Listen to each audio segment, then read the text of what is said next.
ನಾನು ಮರವಂತೆ ರಾಜಶೇಖರ ಹೆಬ್ಬಾರ್ ಉಡುಪಿಯ ನಿವಾಸಿ. ಇದೇ ಊರಿನಲ್ಲಿ ಹುಟ್ಟಿ ಉಡುಪಿಯಲ್ಲಿ ನನ್ನ ಉದ್ಯೋಗ ಇದೆ. ನಾನು ಈ ದೇವಸ್ಥಾನದ ಅಭಿವೃದ್ಧಿ ಸಮಿತಿಯ ಅಧ್ಯಕ್ಷನಾಗಿ ನನ್ನನ್ನು ಆಯ್ಕೆ ಮಾಡಿದ್ದಾರೆ.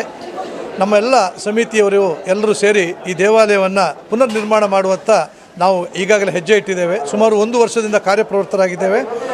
ಈ ದೇವಸ್ಥಾನಕ್ಕೆ 9 ಮಾಗಣೆ ಇದ್ದು 9 ಮಾಗಣೆಯಿಂದ ಸುಮಾರು 10,280 ಭಕ್ತರು ಮನೆಯವರು ಈಗಾಗಲೇ ನಮ್ಮೊಟ್ಟಿಗೆ ಅವರ ವಿಳಾಸಗಳನ್ನು ಕೊಟ್ಟು ಬೆರೆತುಕೊಂಡಿದ್ದಾರೆ. ಸುಮಾರು 15 ಕೋಟಿ ವೆಚ್ಚದಲ್ಲಿ ಈ ದೇವಾಲಯವನ್ನು ನಿರ್ಮಾಣ ಮಾಡುವಂಥ ಗುರಿ ಇಟ್ಟುಕೊಂಡು ನೀಲಿನಕ್ಷೆಯನ್ನು ಈಗ ತಯಾರು ಮಾಡಲಾಗಿದೆ.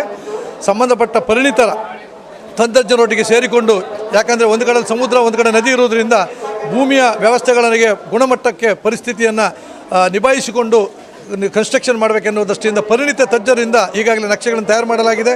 ಈ ದಿನ ಬೆಳಿಗ್ಗೆ ಮಾನ್ಯ ಶಾಸಕರಾದಂಥ ಶ್ರೀ ಗುರುರಾಜ್ ಗಂಟೆಹೊಳೆಯವರು ನಕ್ಷೆಯನ್ನು ಅನಾವರಣಗೊಳಿಸಿದರು. ಮತ್ತು ನಮ್ಮ ಮಾಜಿ ಶಾಸಕರು ಧಾರ್ಮಿಕ ಮುಖಂಡರಾದಂಥ ಗೋಪಾಲ್ ಪೂಜಾರಿಯವರು ಬೆಳಿಗ್ಗೆ ಮನವಿಯನ್ನು ಬಿಡುಗಡೆ ಮಾಡಿದರು. ಸುಮಾರು ಮುಂದಿನ ದಿನದಲ್ಲಿ 10,000 ಮನೆಗಳಿಗೂ ಕೂಡ ನಾವು ಅಕ್ಷತಾ ಅಭಿಯಾನವನ್ನು ಇಟ್ಟುಕೊಂಡು 10,000 ಮನೆಯವರನ್ನು ಈ ದೇವಾಲಯಕ್ಕೆ ಕರ್ಕೊಂಬರಲಿಕ್ಕೆ ನಾವು ನಮ್ಮ ಪ್ರಯತ್ನಗಳನ್ನು ಚಾಲನೆಯಲ್ಲಿಟ್ಟಿದ್ದೇವೆ. ಹಿಂದಿನ 1000 ವರ್ಷಗಳ ಕಾಲ ಹಿಂದೆ ಈ ದೇವಾಲಯ ನಿರ್ಮಾಣ ಆಗಿಲ್ಲ. ಮುಂದಿನ ಇನ್ನೊಂದು 1000 ವರ್ಷಕ್ಕೆ ಈ ದೇವಾಲಯದ ಪುನರ್ ನಿರ್ಮಾಣದ ಭಾಗ್ಯ ಇನ್ನೊಬ್ಬರಿಗೆ ಸಿಗುವುದಿಲ್ಲ. ಈ ಪೀಳಿಗೆಯವರು ಎಲ್ಲರೂ ಇದರೊಟ್ಟಿಗೆ ಬೆರೆತುಕೊಳ್ಬೇಕು, ಅವರಂತ ಆದಂಥ ಸೇವೆಯನ್ನು ಇದರಲ್ಲಿ ಮಾಡಬೇಕು. ಎಲ್ಲರೂ ಸೇರಿ ಈ ದೇವಾಲಯವನ್ನು ನಿರ್ಮಾಣ, ಶಾಸ್ತ್ರ ಹೇಳುವುದಾಗೆ ಯಾರ ಒಬ್ಬರಿಂದ ದೇವಸ್ಥಾನ ಆಗ್ಬೋದು, ಎಲ್ಲರೂ ಬಂದು ದೇವಸ್ಥಾನ ಮಾಡಬೇಕು ಎನ್ನುವಂಥ ಪರಿಕಲ್ಪನೆ ಇಟ್ಟುಕೊಂಡು 10,000 ಮನೆಯನ್ನು ಸೇರಿಸ್ಕೊಂಡು ಸುಮಾರು 50,000 ಭಕ್ತರನ್ನು ಸೇರಿಸ್ಕೊಳ್ಬೇಕೆನ್ನುವಂಥ ಅಭಿಪ್ರಾಯ ಇಟ್ಟುಕೊಂಡು ಈ ಅಭಿವೃದ್ಧಿ ಸಮಿತಿ ಕಾರ್ಯಪ್ರವೃತ್ತರಾಗಿದೆ. ಮುಂದಿನ 3 ವರ್ಷದಲ್ಲಿ ಈ ದೇವಾಲಯವನ್ನು ಪುನರ್ ನಿರ್ಮಾಣ ಮಾಡಬೇಕೆನ್ನುವಂಥದ್ದು ನಮ್ಮ ಗುರಿ. ಅದಕ್ಕೆ ದಯವಿಟ್ಟು ಮಾಧ್ಯಮದವರಲ್ಲಿ ನಮ್ಮೆಲ್ಲ ವಿನಂತಿ, ಎಲ್ಲ ಭಕ್ತಾದಿಗಳಿಗೆ ಹೆಚ್ಚಿನ ಈ ವಿಷಯವನ್ನು ತಿಳಿಸಿ. ಇದೊಂದು ಕಾರಣಿಕವಾದಂಥ ದೇವಸ್ಥಾನ.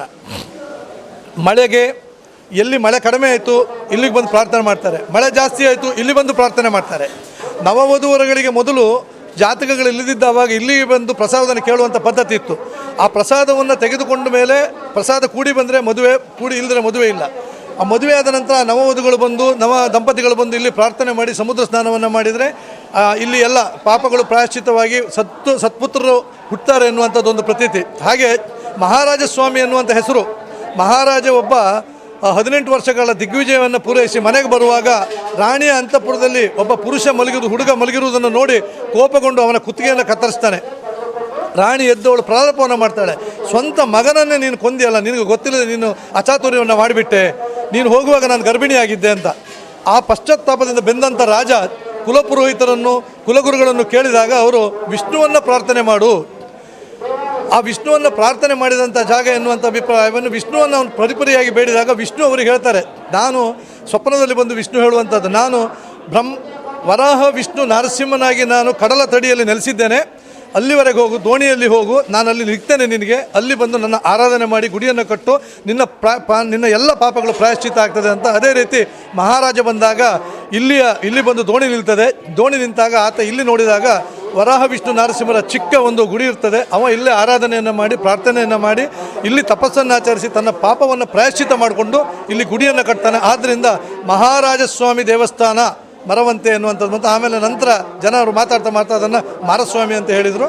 ಇಂಥ ಮಕ್ಕಳನ್ನು ಕೊಂದಂಥ ಪಾಪಕ್ಕೆ ಪ್ರಾಯಶ್ಚಿತ್ತವಾಗುವಂಥ ಈ ಒಂದು ಕಾರಣಿಕ ಕ್ಷೇತ್ರದಲ್ಲಿ ಇಲ್ಲಿ ಬಂದು ಸಮುದ್ರ ಸ್ನಾನವನ್ನು ನದಿಯನ್ನು ಸ್ನಾನ ಮಾಡಿದರೆ ಸರ್ವ ಪಾಪಗಳು ಪ್ರಾಯಶ್ಚಿತ್ತ ಆಗ್ತದೆ ಎನ್ನುವಂಥ ಐತಿಹ್ಯ ಇದೆ.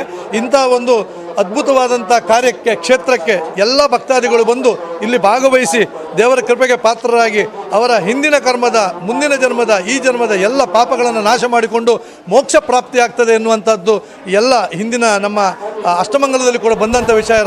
ಆದ್ದರಿಂದ ಈ ಕಾರ್ಯಕ್ರಮದಲ್ಲಿ, ಈ ಸೇವೆಯಲ್ಲಿ ಎಲ್ಲರೂ ಭಾಗವಹಿಸಿ ದೇವರ ಕೃಪೆಗೆ ಪಾತ್ರರಾಗಬೇಕಂತೇಳಿ ಎಲ್ಲ ಸಮಿತಿಯ ಪರವಾಗಿ, ಭಕ್ತಾದಿಗಳ ಪರವಾಗಿ, ವ್ಯವಸ್ಥಾಪನಾ ಸಮಿತಿಯ ಪರವಾಗಿ, ಎಲ್ಲರ ಪರವಾಗಿ ನಾನು ಅವರಲ್ಲಿ ವಿನಂತಿ ಮಾಡಿಕೊಳ್ತೇನೆ. ಅವಕಾಶಕ್ಕಾಗಿ ಧನ್ಯವಾದ. ನಮಸ್ಕಾರ.